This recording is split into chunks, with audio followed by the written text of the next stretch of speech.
Ryan's system as a faltering form of objectivism is not even a pure capitalist paradise, but more a libertarian for thee, oligarchy going on monarchy for me situation, where most people were uncoerced by any sort of state, but power had nonetheless been pooled into hand-picked oligarchs, with the majority of power, of course, remaining in Ryan's hands.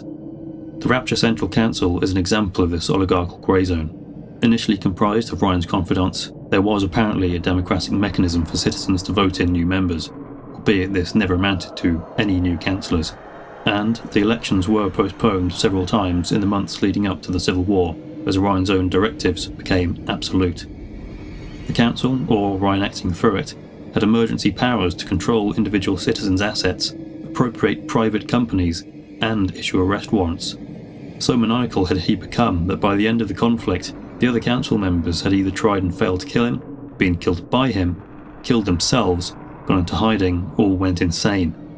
One particularly egregious example of a council member's demise was his assassination of Anna Culpepper. She was a singer who'd begun making songs that ridiculed Ryan, and the artist for whom he'd provided patronage, Sander Cohen. The supposed freedom of expression and the particular line that the artist should not fear the censor had been spitefully abandoned, with her assassination being justified by her opposition.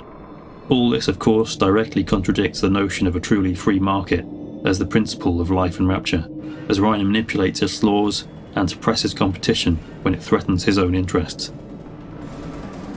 It had been the apparent killing of Frank Fontaine, the nationalisation of Fontaine Futuristics, when Ryan accepted that rapture, being his own creation, might as well mean anything within it was his as well, even if it's the work of other people.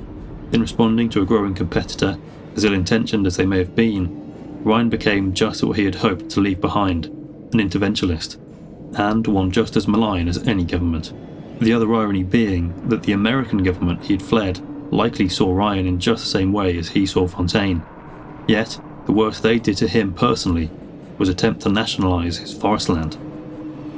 In this feud between competitors, Bioshock also inadvertently demonstrates John Nash's game theory, which posits that when individuals act purely in self-interest, without considering the broader impact of their actions, the entire system collapses. Ryan, who had a unique means to act, had inadvertently and then increasingly overtly unbalanced the equilibrium, with others doing the same as the outcome became inevitable.